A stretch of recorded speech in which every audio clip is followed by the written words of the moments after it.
మోడీకి బంగ్లాదేశ్ విషయంలో Trump clearance ఇచ్చేసినట్టే.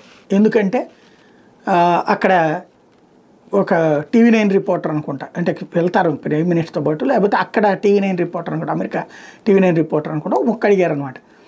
బంగ్లాదేశ్లో హిందువుల మీద దాడులు జరుగుతున్నప్పుడు ఏంటి, ఆ విషయంలో అసలు అమెరికా వైఖరి ఏంటి అన్నట్టు. వెంటనే ట్రంప్ చెప్పుకొచ్చాడు, బంగ్లాదేశ్ విషయంలో నరేంద్ర మోడీ ఏం చేస్తే అదే ఫైనల్ అన్నాడు. మెక్సికో విషయంలో అమెరికా ఏం చేస్తుంటే, కెనడా విషయంలో అమెరికా ఏం చేస్తుంటే మనం జోక్యం చేసుకోం, వాళ్ళకి ఆ క్లియరెన్స్ మనం ఇచ్చేసాం.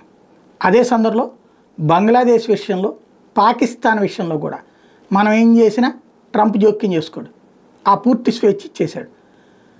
అంటే హసీనాని రేపు పొద్దున గద్దెనెక్కించి అక్కడ యూనస్ని దించుతామా, ఏం చేస్తామనేది మన చేతుల్లో ఉంది. అందుకే పాకిస్తాన్ కడుపు మండిపోయింది.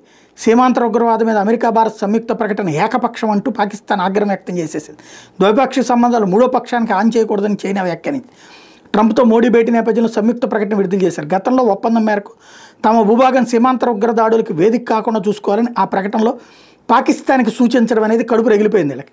పాక్ విదేశీ వ్యవహారాల ప్రతినిధి పఫ్కత్ అలీ ఖాన్ దీని మీద స్పందిస్తూ ఇది ఏకపక్షం, తప్పుదారి పట్టించారు, దౌత్య నిబంధనలకు విరుద్ధం, మా త్యాగాలను గుర్తించకుండా ఇలాంటి ప్రకటన చేయడం ఆశ్చర్యానికి గురి చేసి ఇలా పిండాకుడు త్యాగం. ఉగ్రవాదులు వచ్చి చచ్చితే 10 మందిని చంపి చేస్తే అది త్యాగం అవుతుందా ఈ ఎదవలకి?